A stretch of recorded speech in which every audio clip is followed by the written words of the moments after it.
이번에 보실 지역은 영등포입니다. 드디어 신통기획 타고 최고 65층 재건축을 추진한다. 그래서요, 첫 신통기획 이야기는 거의 초창기부터 나왔었죠. 가이드라인이 확정됐다. 그래서 60층에서 65층까지 용적률도 400%에 가깝게 진행을 한다. 그러면서 재건축을 더 많이 추진하겠다. 자, 말씀드리지만요, 지금 상황에서 부동산 시장을 가장 자극하는 것이 뭐냐? 바로 정비사업입니다. 왜 정비사업이냐? 저거 재건축한다고 해도 늘 말씀하시지 않았어요? DSR 때문에 대출 안 되고, 특히 재건축 아파트 같은 경우는 15억 넘어가는 경우도 많은데, 고가 아파트 같은 경우는 대출 안 나오니까 지방에서 여러 채 다주택자들이 팔고 똘똘한 채를 사야지 재건축이 거래가 되는 거고, 그렇다면은 재건축이 올라가서 가격을 자극할 가능성은 적지 않느냐, 이렇게 말씀하실 분들이 있을 텐데, 핵심은 멸실입니다. 부동산 시장 정상화될 때 가장 방해가 되는 게 뭐냐 라고 했을 때 전세가 상승, 이게 가장 방해가 돼요. 엄밀하게 말하면 글로벌 금융위기 이후 떨어졌는데 정상 가격까지 떨어지지 않고, 떨어졌다고 보기는 힘들죠. 거품 다 빠졌다 이게 아니라 그 뒤에 다시 올라간 거죠. 그러니까 원래는 경기가 정점에 올라오면 부동산 폭등하는 경우는 갑자기 유동성을 푼다든가 이런 경우에 생길 수는 있는데, 징계가 안 된 거죠. 그 가장 큰 이유는 뭐예요? 전세가 상승. 왜 전세가가 상승을 했느냐? 그때 MB정부에서 뭘 했어요? 전세자금 대출을 풀었죠. 근데 원래 전세는 뭐예요? 전세는 거주를 집주인에게 목돈을 빌려주고 그 이자 대신에 거주권을 받는 것을 전세라고 볼 수가 있겠죠. 그런데 문제는 뭐냐? 이 목돈을 자기 자금으로 마련하기 때문에 보통은 이제 전세 때문에 갭투기가 끼죠. 그래서 요 정도 자금에 요 정도 대부분의 전세로 여러 채를 사는 다주택자들이 나오는데, 문제는요, 집값이 오르더라도 전세 시장의 유동성을, 대출 유동성을 공급하지 않으면 전세 가격이 갑자기 폭등하는 경우는 그렇게 많지 않다. 그런데 여기다가 대출을 해가면서 돈을 넣을 수 있게 해주니까 전세 가격이 올라가고, 그러니까 집값은 떨어지는데 전세 가격이 올라가면서 갭이 줄어서 부담이 점점 줄죠. 그러면서 다시 투기가 활성화될 수 있었다. 그러니까요, 그때 MB 정부 때 무슨 일이 있었느냐? 원래 추세에서는 매매가가 떨어지면요, 실질적으로 전세라는 거는 내 집을 가지고 담보로 빌려주고 돈을 빌린 거죠. 그런데 담보 가치가 떨어지면 당연히 전세가는 떨어지는 거죠. 그런데 왜 그 시기에 전세가 올랐느냐? 전세 시장에 유동성을 불어넣었으니까. 전세는 돌려받는 돈이니까 월세보다 저렴하다, 대출 받는 게. 그러면은 들어가기 마련이죠. 근데 문제는 뭐예요? 이걸 가지고 이번에 계속 우려먹었죠. 뭐라 그래요? 매매 수요가 줄어들면 그만큼 전세 수요가 돼서 전세 가격이 올라간다 라는 말도 안 되는 논리를 내세우기 시작한 거다. 매매 수요가 줄어들면요, 첫 번째는요, 주택이 있는데 다주택 투기를 하는 수요. 이 수요들은요, 매매를 안 한다고 해서 갑자기 내가 거주하던 곳이 없어지는 건 아니죠. 두 번째는요, 무주택인데 내 집 마련을 하려는 수요. 이 수요는 원래 전세를 살고 있기 때문에 매매를 안 한다고 해서 전세 수요가 늘어나는 게 아니에요. 그런데 예전에 그래서 매매가가 떨어질 때 전세가가 올라갔으니까 매매가 떨어질 땐 전세가가 올라간다, 이런 말도 안 되는 프레임을 만들어낸 거다. 그런데 지금 보면 어때요? 금리 올라가면서 매매가 떨어지면서 전세가 같이 떨어지죠. 왜냐? 그때는 대출을 더 풀었으니까 된 거고, 지금은요, 대출을 풀 만큼 풀었어요. 전세자금 대출 많이 나오면 80%까지 나오죠. 그러면은 이제 여기서 100%까지 풀어줄 수는 없잖아요. 그러니까 전세 가격이 떨어지는 거다. 매매가가 떨어지니까. 근데 그 전세 시장을 가장 자극시키는 게 뭐냐? 멸실이죠. 자, 재건축 같은 경우는요, 집주인들이 요 아파트에 안 산다. 본인들은 좋은 데 살아요. 그러면은 재건축 같은 경우는 오래됐으니까 아파트가 불편하죠. 그러니까 해당 지역에 인프라는 필요한데, 예를 들어서 강남에 학군이 필요해요. 근데 강남 전세 가격은 굉장히 비싸죠. 그러니까 재건축으로 들어가는 거예요. 재건축은 거주가 불편한 대신에 저렴하니까. 그래서 세입자들이 많이 들어간다. 그런데 요거를 부숴버려요. 그럼 이 세입자들이 다 이주 수요가 돼버리죠. 그러면 뭐가 늘어나요? 전세 수요가 급격히 늘어난다. 그래서 전세 가격이 자극될 수 있다. 그러니까 지금 자꾸 자극시키려고 하고 있는 거다. 자, 그래서 보면 1기 신도시만 특혜준다라고 했는데, 보면 어때요? 여의도 재건축 단지가 진행이 되고 있다. 1기 신도시는 1기 신도시 특별법이 따로 있는 거고, 그 다음에 서울은 신통기획을 했죠. 그런데 남의 떡이 더 커 보이는 거야, 항상. 1기 신도시 역시도 특별법 제대로 추진 안 되고 있죠. 용적률 500%로 늘려주면 뭐해. 다 늘려주는 것도 아닌데. 근데 1기 신도시 다 늘어나는 것처럼 여기저기 다 띄우고 지금 결과가 어떻게 되고 있냐. 그래서 지금 다시 도는 재건축 시계 이야기하면서 자극을 하고요. 그 다음에 재건축 신고가 이야기가 또 나오고 있습니다. 이 부분에 대해서는 저희가 예전부터 계속 이야기했던 거예요.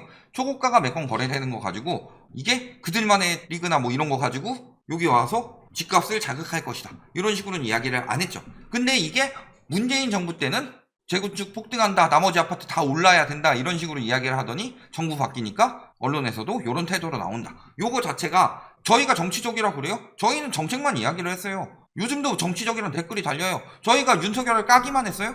좋은 정책이 있으면 얘기를 했어요. 문재인을 빨기만 했어요? 아니에요. 나쁜 정책에 대해서는 이야기를 했어요. 이 짓거리 왜 하냐. 근데 지들이 정치적으로 판단하니까 우리를 정치적인 유튜버라고 이야기를 하는데요. 정책에 따라서 경제 방향이 어느 정도 결정이 되기 때문에 정책을 빼놓고 이야기를 할 수는 없다. 그리고 그 정책이 잘못된 것에 대해서 비판하는 것이 우리의 역할이에요. 우리 보시는 분들이 정책은 뭐 이렇게 했는데 정치적인 부분이니까 떼고 이야기를 하고요. 집값이 어떻게 될 건지만 이야기합시다. 이런 식으로 이야기를 하면은 무슨 의미가 있어요. 특히 저희 같은 경우는 사실 올라가는 장에 돈 번다고 집 사라 해가지고 여기저기 강의 나가고 스스로 받아 처먹으면 돈 엄청 벌었겠지. 근데 그걸 노리는 게 아니잖아요. 지금 무주택자들이 내 집 마련을 하기 적절한 시기에 대해서 이야기를 하는데 정부가 자꾸 그 시기를 늦추고 있다. 그러니까 비판하는 거다. 근데 정치적이다 이야기하고 있는데 보세요. 정치는 누가 하고 있나? 부동산 정치는 민주당이 하냐 국민의힘당이 하냐, 그들은요 원래 정치인이기 때문에 정치를 할 수밖에 없는 거고 그거는 어쩔 수 없는 상황인데 왜 언론이 부동산 정치를 하느냐. 자, 그래서 보면 어때요? 지금 규제 완화 나서기 시작하면서 주가까지 상승되다. 그러니까 언론에서 하는 건 뭐예요? 건설사 빨아주기. 최소 매출의 10% 이상은요 광고비의 대부분은 건설사 광고비에서 들어와요. 엄청 많이 들어오죠. 예전에 저희가 여러 영상에서 그것에 대해서 이야기를 했었고 한 번은 신고 먹고 영상 날아가기도 했었죠. 그래서 그 내용 다시 모아가지고 스트리밍 영상에만 올려놨어요. 가입하신 분들은 보시라고. 근데 보면 어때요? 일부 완화됐다고 하더라도 사업을 충당하고도 이익을 기대할 수 있을 사업성이 나올지 모르겠다. 왜? 여기니까. 사업성이 안 나와요? 분양가가요 엄청 올랐습니다. 그 시기에 자재비가 올랐냐? 그 시기에 자재비 오른 거는 그렇게 많이 오르지 않았고 자재비 막 지금 하이퍼 인플레이션 막 난다 고 인플레이션 난다 해봤자 자재비 영역은 1.2%포인트밖에 안 올라간다. 왜냐하면 자재비가 20-30%밖에 안 들어가기 때문에. 인건비 얼마나 올랐어요? 이런 거 다 대비하더라도 분양가는 엄청 올랐죠. 물가 상승 대비 상승률이 4-5배 된다. 그러면 그만큼 거품이죠? 그러니까 뭐라 그래요? 사업을 충당하고도 이익을 기대할 수 있을 사업성이 나올지가 아니죠. 그거는 계속 징징대는 거고 그런 거를 타당성을 얻으려면 원가를 깔아. 원가도 안 까고서 계속 징징만 대지 말고. 지금 보면 어때요? 탄력받은 음마도 5억 떨어지죠. 재건축 지금 이야기 나왔는데 핵심은 재건축이 아니다. 재건축 아파트의 가격이 오를 상황은 아니다. 재건축을 그럼에도 불구하고 추진하는 이유는 뭐다? 멸시를 만들어내서 하락하고 있는 전세시장에 방어를 하겠다. 이렇게 보이는 거죠. 그래서 보면요 집값이 떨어지던 시기에 공급이 많이 들어왔냐. 지금도 뭐 얼마 전에 공급 이야기 하니까 뭐 댓글을 달아놨더라고요. 문재인 정부 때는 좁은 집이 들어와서 뭐 공급의 역할을 다 못했다. 1인 가구 늘어나면서 공급이 늘어난다고 했던 거는 언론이에요. 그리고 저희는 그 부분에 대해서 분명히 비판을 했고 정부에서 공공 공급을 통해서 안정을 주려면은 3구, 4구 이런 거 만들지 마라.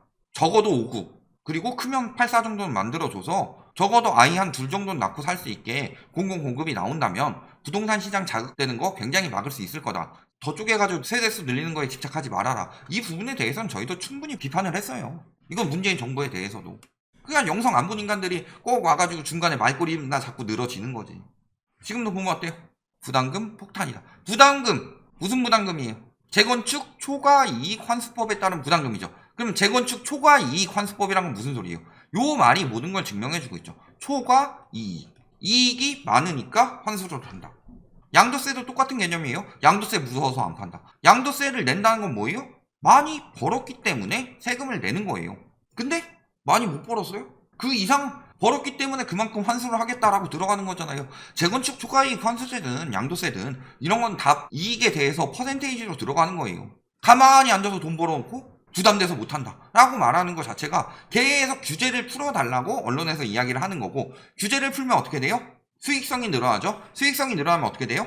저 부담금을 내고서라도 내 집값이 올라가는 그 수익성이 더 크니까 추진하는 단지들이 많아지겠죠. 추진하는 단지들이 많아지면 예전에도 말씀드렸지만 민간 공급은 공공 공급에 비해서 건설사가 훨씬 더 남는 장사다. 그러니까 자꾸 제일 많이 물고 늘어지는 게 분양가 상한제, 재초안, 안전진단. 자, 그래서 보면 어때요? 지금 상황이. 그래서 막 부동산 시장이 살아나고 있느냐? 매매 가격 지수는 지금 점점 더 가속화되고 있죠. 이게 하락장 초입이에요. 왜? 거래가 안 되는데 하락폭이 커지고 있어요. 지금 서울의 거래가 점점 더 안 되고 있는데 매매 가격 지수는요, 거래량 대비로 나타난다고 그랬죠. 거래가 안 되는데 지수의 하락폭이 커지고 있다. 이거는 굉장히 위험한 징조라는 거죠. 그러니까 정상화가 시작이 되는 징조다. 마찬가지 전세 가격도 뚝 떨어지고 있죠. 전세 가격 거래량이 갑자기 늘어나고 줄어들 수 있나요? 그러니까 떨어지는 거 보면은 역전세난이 아니라고 몇몇 상승론자들이 우기더라도 역전세난은 이미 일어나고 있다. 자, 그리고 전세가율 같은 경우는요, 뭐 이럴 때 지금 통계가 변동되면서 확확 변하는데 전반적으로 떨어지고 있다가 이제 슬금슬금 다시 올라가는 분위기라는 거죠. 전세가율이 올라간다는 건 전체 중에서 전세 차지하는 비중이 높아졌다. 즉 전세 가격이 올라가거나 아니면 매매 가격 하락폭이 더 크거나 이런 상황인데, 둘 다 하락하고 있는 걸 봐서는 매매 가격 하락폭이 더 커서 전세가율이 올라가는 상황이다. 거래량 보면 어때요? 7월에 시작이었는데 8월에 조금 살아나는 것 같죠? 뭐 재건축 추진된다는 뭐 기대감이 있어서일까요? 자, 거래 현황 보면 어때요? 이렇게 최저가 하나씩 찍으면 열심히 띄운 가격들이 나오죠? 하지만 결국엔 다시 떨어진다. 근데 이것들 다 직거래니까 그렇다라고 이야기를 하겠죠? 그러면 직거래 아닌 거래가에 비하면 호가가 많이 떨어졌다는 거죠. 자, 여기 가격 계속 떨어지고 있죠? 직거래도 아니죠? 호가도 많이 떨어졌죠? 가격 떨어지고 있죠? 역시 호가도 실거래가랑 비슷한 수준까지 떨어졌다. 전세 가격은 뭐 이렇게 하나씩 튀는 경우도 나오지만 전반적으로 떴다가 다시 빠지는 분위기다. 자, 시범 아파트 빠졌죠 조금? 그리고 이 가격으로 호가가 계속 나오고 있다. 여기는 오히려 올랐네요. 오른 단지도 뭐 한 건 가지고 오른 단지, 그리고 한 건 올랐으니까 우르르 이렇게 내놓고 있다. 뭐 여기는 아직도 심리가 남아있나 보죠. 파는 사람들이. 자, 여기 호가 떨어지고 있죠. 계속 25억 8천에 거래됐는데 이보다 낮은 호가로 나오고 계속 낮추고 있는데도 거래가 안 되고 있는 상황이다. 전세 가격 같은 경우 뭐 재건축 같은 경우니까 전세 가격이 굉장히 낮죠. 전세 가격은 떨어지고 이럴 때 갑자기 요즘에 또 몇 건씩 치고 올라와요. 뭐 신규 계약 돼가지고 요즘 전세가가 얼마나 올랐는데 뉴스 안 보는 사람들은 당할 수도 있겠죠. 매물 어때요? 전반적으로 많이 늘어난 상황이죠. 지금 조금 빠졌더라도 아직 많이 늘어난 상황이다. 전세, 월세, 대량 같은 소리 하고 있네 라는 거죠. 입주는 어때요? 조금 남아있다. 어차피 공급 때문에 줄어들었던 거 아니고 입주는 조금이라도 들어오면 영향을 주는데 대부분이 도시형이라서 크게 의미는 없다. 분양 계획 나오고 있죠? 도생 하나, 그다음에 아파트 하나. 어차피 많지 않습니다. 원래. 결론 뭐예요? 재건축 하나 진행됐다. 요거 가지고 이제 여러 곳 부축일 수 있다. 근데 지금 뭐 통하는 상황은 아니라는 거죠. 재건축 아파트 같은 경우가 금리 인상에 제일 취약합니다. 주택 중에선 통할 상황 아니다. 다만 말 그대로 신통기획 무리하게 추진해서 동시다발적으로 추진하게 되면 멸실이 늘어나서 전세가 자극 요인은 될 수 있다. 그렇다고 저거 하나로 전세가가 자극된다는 건 아니고 동시다발적으로 추진되었을 때 이렇게 보시면 되겠고요. 재건축 아파트 몇 개로 지금 현재 매매 시장이나 전세 시장을 뒤엎을 수 있을 만한 상황은 아니다. 그러니까 이제 시작 단계라고 그랬어요. 금리가 올라가는 거, 그 다음에 DSR이 유지되는 거, 이거 둘 다 지금 상황이 바뀔 것 같진 않죠? 그러면 굉장히 오랜 기간 동안 정상화 될 때까지 가격은 떨어질 것이다. 그리고 무주택자들은 내 집 마련 타이밍은 그때 노려보시면 되더라. 여기까지 말씀드리겠습니다.